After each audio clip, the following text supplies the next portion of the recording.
Good morning students. Next chapter जो ले रहा हूँ मैं एसएसटी के अंदर हिस्ट्री का जो चैप्टर है नेशनलिज्म इन इंडिया, उसके बारे में बात कर रहे हैं। ठीक है, चैप्टर थोड़ा लेंदी है और इंटरेस्टिंग भी है, तो ध्यान से पढ़ेंगे। इसका वेटेज भी बहुत ज़्यादा है चैप्टर का। तो पहली बात तो यहाँ पे है कि नेशनलिज्म होता क्या है, what do you mean by nationalism. Second, actually जो चैप्टर है हमारा 1914 से लेकर 47 के बीच का टॉपिक कवर करता है, लेकिन थोड़ा सा इसका पास्ट हमको जानना पड़ेगा यहाँ पे। तो हम 3 टॉपिक जो है वो डिस्कस करेंगे, जो बुक के अलावा है, थोड़ा एक्स्ट्रा टॉपिक्स हैं, ताकि हम इस चैप्टर को बेटर तरीके से अंडरस्टैंड कर सकें। तो उसमें आएगा एक तो establishment of international Congress INC, और सेकंड स्वदेशी मूवमेंट, तीसरा जो है फर्स्ट वर्ल्ड वॉर जो है, इसके बारे में पढ़ेंगे हम लोग। ठीक है, उसके बाद चैप्टर का टॉपिक आएगा Gandhi's entry in India. Gandhi ji जो है 1915 में भारत में आए थे, तो कैसे आए, क्या कंडीशंस थी उनके आने की, और आने के बाद क्या क्या किया उन्होंने। Movement led by Gandhi ji, जो 3 मूवमेंट स्टार्टिंग के थे उनके, फर्स्ट 3 मूवमेंट, चंपारण मूवमेंट रहेगा, खेड़ा मूवमेंट और अहमदाबाद का मूवमेंट मिल मजदूर का। नेक्स्ट जो है हमको देखना है कि जो टूल उन्होंने यूज़ किया, यहाँ पे सत्याग्रह का इस्तेमाल किया, सत्याग्रह होता क्या है ये देखना है। उसके बाद में आएगा कॉन्सेप्ट ऑफ सत्याग्रह, मीनिंग क्या है सत्याग्रह का। फिर टॉपिक आएगा खिलाफत मूवमेंट और रॉलेट एक्ट। उसके बाद जलियांवाला बाग। फिर non cooperation movement, Simon commission, round table conference, civil disobedient movement, salt march, Gandhi Irwin pact, Poona pact, limits of civil disobedient movement, sense of collective belonging, और फाइनली हम बात करेंगे कंक्लूजन क्या है चैप्टर का, और चैप्टर के क्वेश्चन आंसर और प्रीवियस इसमें कौन कौन क्वेश्चन आए हुए हैं वो हम सारे डिस्कस करेंगे। तो ये हमारा मेन जो है, मैंने मैपिंग तैयार की है कि कौन कौन से टॉपिक हमको इस चैप्टर में कवर कर रहे हैं यहाँ पे। ओके, अब स्टार्ट करते हैं इसको। देखो, सबसे पहले जो टॉपिक यहाँ पे आता है नेशनलिज्म, कि नेशनलिज्म होता क्या है। तो it is a feeling of love और pride for your own country. जब आपके मन में अपने कंट्री के लिए जो है वो लव और प्राइड की फीलिंग्स पैदा हो जाती है, मतलब कि एक्चुअली देखा जाए तो जब इंसान जो है बाकी सारी चीज़ों के कंपैरिजन में अपनी कंट्री को ज़्यादा इंपॉर्टेंस देता है और कंट्री ही उसके लिए सब कुछ बन जाती है, तो ये जो फीलिंग है वो फीलिंग ऑफ नेशनलिज्म कहलाती है। अगर बहुत ही सिंपल एक्सप्लेन करना हो, तो जब आप मूवी देखने जाते हो सिनेमा हॉल के अंदर, तो उस समय जब स्टार्टिंग में नेशनल एंथम बजता है, तो एक बार तो जो है वो बॉडी के अंदर एक अलग सी फीलिंग आती है देश के लिए। लेकिन जब वो राष्ट्रगान खत्म होगा और पिक्चर शुरू होगी, तो वापस वो हालांकि खत्म भी हो जाती है, लेकिन टिल जो उस समय आपको फीलिंग का एहसास होता है अपने कंट्री के लिए, वो फीलिंग ऑफ क्या है, nationalism, love and pride for your own country. Nationalism in Europe came to be associated with the formation of nation state. देखो, अभी हालांकि टॉपिक यहाँ पे कवर नहीं होगा, एक चैप्टर और है हमारा यहाँ पे नेशनलिज्म इन यूरोप, तो वो हम पढ़ेंगे, तब हम इसके बारे में और डिस्कस करेंगे कि यूरोप के अंदर किस तरह से नेशनलिज्म पैदा हुआ और किस तरह से अलग अलग कंट्रीज बने on the basis of nationalism. ठीक है, आप पढ़ के आए हो हालांकि 9th क्लास के अंदर फ्रेंच रेवोल्यूशन पढ़ा था आप लोगों ने, किस तरह से जो है वो लोगों के अंदर अपनी कंट्री के लिए फीलिंग्स पैदा होती है और लोग वहाँ से मोनार्की को हटाकर जो है वो डिफरेंट फॉर्म ऑफ गवर्नमेंट लेके आते हैं, और इन दी एंड वहाँ पे जो है वो डेमोक्रेसी भी आती है फ्रांस के अंदर। Nationalism also meant a change in people's understanding of who they were and what defined their identity and sense of belonging।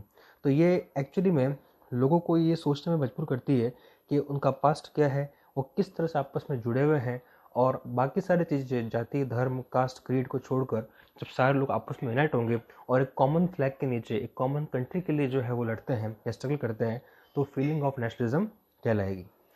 ठीक है, अब यहाँ पे देखो, this chapter describes the incident took place in India between 14 to 47। मैंने पहले बताया आपको 1914 से 47 कुछ इंस्टेंस है, उसके बारे में बात करनी है हमको यहाँ पे।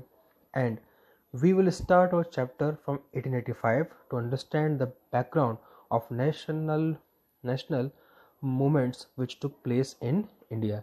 इंडिया में जो जो मूवमेंट्स हुए उसको जानने के लिए मैंने पहले ही बताया आपको कि 1885 से स्टार्ट करेंगे हम लोग यहाँ पे, थोड़ा बैकग्राउंड जानना पड़ेगा हमको, उसके बाद में हम लोग जो है वो 1914 पाएंगे और जो है मेन चैप्टर हम शुरू करेंगे यहाँ से। ठीक है, तो जो पहली क्लास है उसमें सिर्फ बैकग्राउंड के बारे में हम लोग बात करेंगे। चलिए स्टार्ट करते हैं इसमें।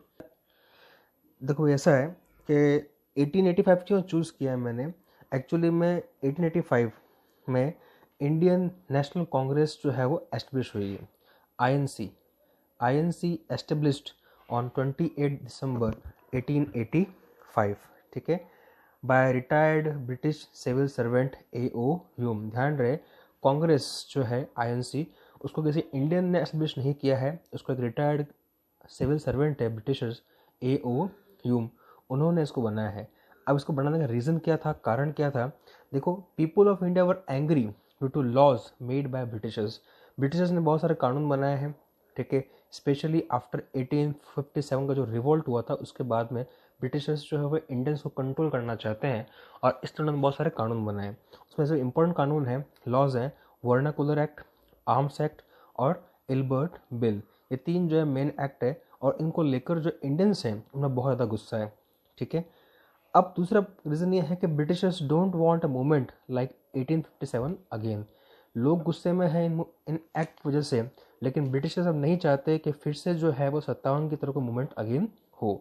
तो ऐसे में जो है उन्होंने क्या किया, इंडिया के लोग जो है वो अपनी बात जो है वो नेशनल लेवल के ऊपर रख सकें। ऑब्जेक्टिव क्या है कांग्रेस का? Represent people of India on national platform. लोगों की जो समस्याएं हैं, जो प्रॉब्लम्स हैं, उनको नेशनल प्लेटफॉर्म पे जो है पुट किया जा सके, इस एम के लिए कांग्रेस का एस्टेब्लिशमेंट किया गया, ठीक है।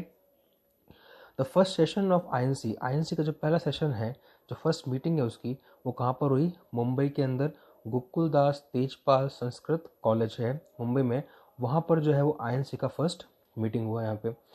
And the first president of INC was W C. Banerjee. Congress के जो पहले प्रेसिडेंट थे वो थे व्योमेश चंद्र बनर्जी, डब्ल्यू.सी. बनर्जी, ठीक है। एम जो है वो या ऑब्जेक्टिव है, क्या है ध्यान रखें, ऑब्जेक्टिव था इसका represent people of India on national platform. लोगों की बहुत सारी समस्या होती है कंट्री वाइड, तो उन सारे प्रॉब्लम्स को जो है ब्रिटिश के सामने रखने के लिए एक लीडर्स की टीम बनाई गई, जो कि इंडिया के लोगों के बिहाफ पर जो उनकी समस्याएं हैं वो ब्रिटिशर्स के सामने जो है वो पुट करेंगे। अब देखो ऐसा है, कांग्रेस ने जो है वो स्टार्टिंग के अंदर तो वैसे ही काम किया जैसे कि ब्रिटिशर्स चाहते थे, लेकिन बाद में एक जो है प्रॉब्लम हुई पार्टीशन ऑफ बंगाल। और बंगाल के पार्टीशन की वजह से एक मूवमेंट चालू हुआ जिसका नाम था स्वदेशी मूवमेंट या बाइकॉट मूवमेंट। ये कांग्रेस का इंडिया में स्टार्ट किया हुआ पहला बड़ा मूवमेंट था। इसकी हिस्ट्री क्या है?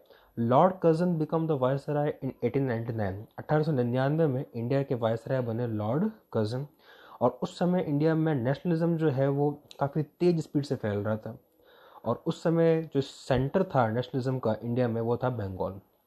तो लॉर्ड कर्जन जो है इस स्प्रेड हो रहे मूवमेंट को स्टॉप करना चाहते थे। दैट इज़ वाई उन्होंने एक प्लानिंग की।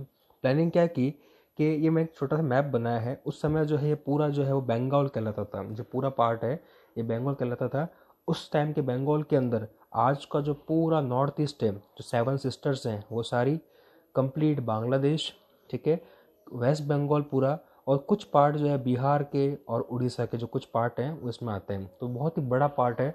देखो वापस बिहार, उड़ीसा, वेस्ट बंगाल पूरा, यहाँ पे आपका सिक्किम, इधर 7 सिस्टर्स कंप्लीट, और ये बांग्लादेश पूरा, ये सब मिलके बंगाल कहलाया करता था।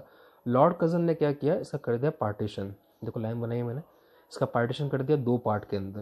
उन्होंने कहा कि ये जो पार्ट होगा इधर वाला ये कहलाएगा वेस्ट बंगाल, और जो इधर का पार्ट कहलाएगा ईस्ट बंगाल। क्या कभी आपने सोचा है कि इंडिया में जो है वो कहीं पर भी जो है वो ईस्ट बंगाल नाम का कोई स्टेट नहीं है, लेकिन आज भी इंडिया में वेस्ट बंगाल नाम का स्टेट है? क्यों? रीज़न क्या है? तो ये रीज़न है, उन्होंने पार्टीशन किया, और वेस्ट बंगाल की जो कैपिटल है, मतलब कि सेंटर जो रहेगा क्या रहेगा, कलकत्ता, और ईस्ट बंगाल का सेंटर क्या रहेगा, ढाका। अब एक्चुअली पार्टीशन जो किया गया है ये डिवाइड एंड रूल की पॉलिसी पे किया हुआ है। क्या रीज़न है कि जो ये वेस्ट वाला पार्ट है बंगाल का, इसमें जो है वो हिंदू पॉपुलेशन जो है वो ज़्यादा थी, और जो ईस्ट बंगाल का पार्ट था वहाँ पर मुस्लिम पॉपुलेशन क्या थी, ज़्यादा थी। तो एक तरह से हिंदू और मुस्लिम का डिवीज़न यहाँ पे किया गया था, और इसका कांग्रेस ने ज़बरदस्त विरोध किया, और कांग्रेस ने पहला मूवमेंट स्टार्ट किया जो कि था यहाँ पर स्वदेशी मूवमेंट, जिसको बॉयकॉट मूवमेंट भी कहते हैं। स्वदेशी मूवमेंट के अंदर जो है मेन लीडर्स जो थे कांग्रेस के, वो यहाँ पर है एस.एन. बनर्जी, सुरेंद्रनाथ बनर्जी, लाला लाजपत राय, बाल गंगाधर तिलक और चिदम्बरम पिल्ले, जिन्होंने साउथ मूवमेंट किया था। इसका मेन एम क्या था? बाइकआउट ऑफ फॉरेन गुड्स, बाहर से आए हुए सारे सामान का जो है वो बाइकआउट करना। मतलब कि no one will consume clothes and other goods important from Britain. Britain से जो भी सामान आता है, ठीक है ना, चाहे कपड़े हों चाहे दूसरा सामान हो, उसका कोई भी इस्तेमाल नहीं करेगा। इसके अलावा तिलक स्टार्टेड शिवराज उत्सव, मतलब कि छत्रपति शिवाजी के नाम पे शिवराज उत्सव स्टार्ट किया, और गणेश उत्सव जो आपको पता है ये फेमस है, गणेश उत्सव महाराष्ट्र के अंदर, ये उस समय जो है वो तिलक ने स्टार्ट किए थे। ठीक है, इसके अलावा Vande Mataram became theme song of the movement, इसका जो है वो थीम सॉन्ग बन गया मूवमेंट का। कांग्रेस स्प्लिट इन 1907, लेकिन 1907 में क्या हुआ, कांग्रेस जो है वो दो पार्ट में डिवाइड हो गई, मॉडरेट्स एंड एक्सट्रीमिस्ट्स। मॉडरेट्स जो है जो नॉन वायलेंस में बिलीव करते थे, एक्सट्रीमिस्ट्स जो वायलेंस में बिलीव करते थे और किसी भी लेवल पे जाके कंट्री को जो है वो फ्रीडम दिलाना चाहते थे। Which was a main reason of failure of this movement. Congress का स्प्लिट होना एक बड़ा रीज़न माना जाता है इस मूवमेंट का फेल होने का। ठीक है, अब इसमें एक चीज़ और बन जाती है फेलर का कि भाई बिकॉज यहाँ पे जो है वो हिंदू जो धर्म के जो त्यौहार वगैरह हैं, चाहे शिवाजी उत्सव हो, गणेश उत्सव हो, इसके अलावा बैसाखी वगैरह है, तो इन त्योहारों का इस्तेमाल करके और लोगों को जो है वो नेशनलिस्ट फीलिंग में जोड़ने की कोशिश की गई। तो यहाँ पे जो है वो काफ़ी हद तक मुस्लिम्स जो है वो इस मूवमेंट में जो है पार्टिसिपेट नहीं कर पाए। ठीक है, ये भी एक रीज़न माना जाता है इस मूवमेंट के फेल होने का। तो ये पहला मूवमेंट था स्वदेशी मूवमेंट, बहुत स्ट्रॉन्ग मूवमेंट रहा, ये ध्यान रखना है आपको, कांग्रेस का चलाया हुआ पहला मूवमेंट था यहाँ पे। ठीक है, यहाँ पे इसलिए पढ़ रहे हैं क्योंकि सेम टाइप का जो कॉन्सेप्ट है फॉरेन गुड्स के बाइकआउट का, ये महात्मा गांधी वापस यूज़ करेंगे जब वो नॉन कॉपरेशन मूवमेंट वहाँ पे चलाएंगे। ठीक है, अब देखो स्वदेशी मूवमेंट के बाद में जो बड़ी इंपॉर्टेंट यहाँ पे जो है इवेंट हुआ है यहाँ पे, वो इंपॉर्टेंट इवेंट यहाँ पे आएगा अपना फर्स्ट वर्ल्ड वॉर। ठीक है, बहुत ही इंपॉर्टेंट इवेंट है, किताब में हालांकि पूरा एक्सप्लेनेशन नहीं है इसका, सिर्फ इसके बारे में दे रखा है, लेकिन हमको थोड़ा सा इसका डिटेल में पढ़ना पड़ेगा। तो क्या थी, 28 जुलाई 1914 टू 11 नवंबर 1918 बीच में हुई है। इसमें दो पार्ट्स के अंदर यूरोप बढ़ गया। पहला पार्ट था अलाइड पावर्स। अलाइड पावर्स के अंदर फ्रांस, ब्रिटेन, रशिया और सर्बिया कंट्रीज है। इसके अलावा लेटर यूएसए और जापान भी इसमें जब इंक्लूड हो गए। दूसरी है सेंट्रल पावर्स। सेंट्रल पावर्स में आती है भैया आपके जर्मनी, ऑस्ट्रिया हंगरी। एक्चुअली अभी दो कंट्री है ऑस्ट्रिया और हंगरी, उसमें एक ही था ऑस्ट्रिया हंगरी, और ऑटोमन एम्पायर जो कि अभी टर्की कहलाता है। देखो ध्यान रखें, ये तीनों ही कंट्रीज जो है ना ये मोनार्क है। जर्मनी में भी उसमें मोनार्की थी, ऑस्ट्रिया में भी और ऑटोमन एम्पायर के अंदर भी। जबकि यहाँ पे हम देखें तो ब्रिटेन, फ्रांस और रशिया, सर्बिया है। तो ब्रिटेन फ्रांस में यहाँ पर जो है वो एक तरह से डेमोक्रेसी आ चुकी है। रशिया में जार का रूल था, लेकिन लेटर वो हट जाएगा वहाँ पर भी जब मूवमेंट होगा। सोवियत का पढ़ चुके हो आप 9th क्लास के अंदर। तो अब देखो एक मैप से देखते हैं इसको। मैप में देखो यहाँ पे जर्मनी आया हुआ है। ठीक है, और बहुत ही इंटरेस्टिंग इवेंट होगा यहाँ पे। जर्मनी बहुत ही पावरफुल है, इधर है फ्रांस, यहाँ पर है ऑस्ट्रिया हंगरी, ये रशिया, और यहाँ पे है सर्बिया। नीचे आया हुआ है ऑटोमन एम्पायर। अब होगा ऐसा कि ऑस्ट्रिया का जो ऑस्ट्रियन प्रिंस है जिसका नाम Ferdinand, killed by Serbian nationalist. Austria के प्रिंस को सर्बिया के नेशनलिस्ट जो किल कर देंगे। अब ऑस्ट्रिया जो है वो सर्बिया से बदला लेना चाहता है। बदला लेना चाहता है, पर डर क्या है उसको? डर ये है कि भाई रशिया जो है वो सपोर्ट करेगा किसका? सर्बिया का। तो ऐसे में ऑस्ट्रिया जो है वो रशिया को हैंडल कर नहीं पाएगा। उस केस में ऑस्ट्रिया जो है वो हेल्प लेता है किसकी? जर्मनी की। अब जर्मनी को डर ये है कि ना शायद अगर मैंने हेल्प की ऑस्ट्रिया की और वॉर की अगेंस्ट रशिया और सर्बिया, तो हो सकता है कि फ्रांस जो है यहाँ से अटैक कर दे, क्योंकि फ्रांस जो है पहले से ही जर्मनी का बहुत बड़ा दुश्मन था। फ्रांस और जर्मनी पहले से दुश्मन है, तो ऐसे में जर्मनी को डर है किसका? फ्रांस का। और इधर ऑस्ट्रिया ने जो है वो अपने साथ ऑटोमन एम्पायर को मिला दिया। ये तीनों जो है वो मोनार्क कंट्रीज हैं, तो तीनों आपस में क्या हो गए? यूनाइट हो गए। और इस तरफ जो है कौन? यहाँ पे रशिया है। अब बिकॉज देखो इनकी फाइट तो किससे है? सर्बिया से और रशिया से। तो अटैक कहाँ करना चाहिए इनको? रशिया के ऊपर। लेकिन यहाँ पे जर्मनी जो है वो अपनी आर्मी को दो पार्ट में डिवाइड करता है। आधी आर्मी भेजता है इस तरफ रशिया पे, और आधी आर्मी से अटैक करेगा किसके ऊपर? फ्रांस के ऊपर। फ्रांस तो पार्टिसिपेट ही नहीं कर रहा है वॉर के अंदर, लेकिन जर्मनी ने इनिशिएट किया अटैक किस पे? फ्रांस के ऊपर। और फ्रांस की जो कैपिटल है पेरिस, पेरिस पहुंचने का शॉर्टेस्ट जो पाथ है वो बेल्जियम से होके जाता है। तो बेल्जियम से होके जाता है। बेल्जियम बहुत ही स्मॉल कंट्री था जिसने अपनी प्रोटेक्शन जो है दे रखी थी किसको? यूके को। ध्यान रखें, बेल्जियम की प्रोटेक्शन जो किसके पास थी? यूके के पास थी। अब अगर जर्मनी जो है वो बिना किसी परमिशन के बेल्जियम के अंदर घुस जाएगा, तो ऐसे में जो है वो दुश्मनी किससे मोल ले रहा है? यूके से। तो ब्रिटेन भी इस वॉर में क्या हो गया? शामिल हो गया। तो इधर आपका यूके, फ्रांस, इस तरफ रशिया, और इधर जर्मनी, ऑस्ट्रिया और ऑटोमन एम्पायर। स्टार्टिंग में जो है जो सेंट्रल पावर्स हैं, जर्मनी, ऑस्ट्रिया और ऑटोमन एम्पायर, ये हावी रहेंगे। लेकिन लेटर ऑन जो है यूके, फ्रांस और रशिया जो है वो भारी पड़ेंगे, और फिर जब यूएसए और जापान भी इंक्लूड होगा तो ओवरऑल जो है वो जर्मनी, ऑस्ट्रिया और ऑटोमन एम्पायर की हार यहाँ पे हो जाएगी। ठीक है, अब ये फर्स्ट वर्ल्ड वॉर है, स्टार्ट कब हुई है 1914 के अंदर, एंड कब होगी 1918 पे। और बिकॉज पूरे वर्ल्ड पे मैक्सिमम कंट्रीज पे यूनाइटेड किंगडम यानी कि ब्रिटेन की कॉलोनीज है, तो जिन जिन कंट्रीज के ऊपर ब्रिटेन का रूल है या जो कंट्रीज ब्रिटेन की कॉलोनीज है उन सब पे इस वॉर का इम्पैक्ट पड़ने वाला है। ठीक है, और इसलिए इंडिया के ऊपर भी जो फर्स्ट वर्ल्ड वॉर है उसका इम्पैक्ट पड़ेगा। तो क्या इम्पैक्ट पड़ेंगे देखो फर्स्ट वर्ल्ड वॉर के। पहला, increase in defence expenditure of British army was financed by introducing income tax and increasing other tax in India. Simple सी बात है, लड़ाई लड़नी है, पैसा चाहिए, पैसा कहाँ से आएगा? जो खर्चा बढ़ गया है तो पैसा कहाँ से आएगा? पैसा आएगा, नए टैक्स वगैरह लेवी किए जाएंगे। अब टैक्स कहाँ लगाए गए हैं? इंडिया के ऊपर। जिन जिन कंट्रीज पे कॉलोनी है ब्रिटेन की, ब्रिटेन ने उन सब पे क्या किया? टैक्स लगा दिए। इसके अलावा जो दूसरे टैक्स थे वो बढ़ा दिए गए। इनकम टैक्स उससे पहले इनकम टैक्स जो है वो नहीं लिया जाता था, लेकिन बाद में इनकम टैक्स यहाँ पर इंट्रोड्यूस कर दिया गया। इसके अलावा एक और है कस्टम ड्यूटीज़। कस्टम ड्यूटीज़ जो है वो भी बढ़ा दी गई थी यहाँ पे। ठीक है, next second point, through the war years prices of goods increased, doubling between 13 to 18, leading to extreme hardship for the common people। जो कॉमन चीज़ें काम में लेते हैं आप डेली रूटीन के लिए, चाहे आटा हो, दाल, चावल, जो भी चीज़ें काम में लेते हो, सबका प्राइस क्या हो गया? यहाँ पे डबल हो गया।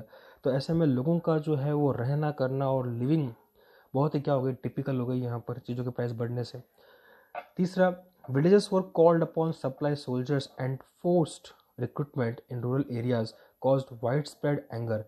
गाँव में जा जा के ज़बरदस्ती लोगों को जो है वो सेना में भर्ती कर रहे हैं, क्योंकि लड़ने के लिए सोल्जर चाहिए, और सोल्जर कहाँ से लेंगे? गाँव से। जो यंग लोग हैं उनको ज़बरदस्ती फौज में भर्ती किया जा रहा है। इससे लोगों में बहुत ज़्यादा गुस्सा फैल गया। अगला, क्रॉप फेलियर। एक तो उन्होंने प्राइस बढ़ा दी, टैक्स बढ़ा दिया, और ऊपर से जो है यहाँ पे जो है फसलें बर्बाद हो गई, क्रॉप फेलियर हुआ, क्योंकि फेमान आ गया था उस समय। तो 1819 और 20 से 21 के बीच में resulted in the acute shortage of food. Food की शॉर्टेज हो गई यहाँ पर। पांचवा रीजन था, around 12 to 13 million people died due to influenza epidemic and famine. उस समय एक और प्रॉब्लम हुई, इन्फ्लुएंजा। जैसे अभी कोरोना वायरस फैला हुआ है, उस समय जो है वो इन्फ्लुएंजा जो है वो एपिडेमिक फैल गया था। उस वजह से जो है वो लाखों लोग मारे गए थे। और इसके अलावा अकाल था, फेमाइन की वजह से भी जो है वो क्रॉप फेलियर हुआ, और फूड की क्या हो गया? यहाँ पर शॉर्टेज हो गई। तो इन सारे रीजंस की वजह से जो है वो इंडिया के लोग जो है वो बहुत ज़्यादा अगेंस्ट में हो गए थे ब्रिटिश लोगों के। और ब्रिटिश लोगों के मन में डर था कि शायद इंडियंस कोई मूवमेंट कर सकते हैं, तो इसको रोकने के लिए बाद में जो है रॉलेट एक्ट लेके आया जाएगा। तो ये सारे इम्पैक्ट थे फर्स्ट वर्ल्ड वॉर के।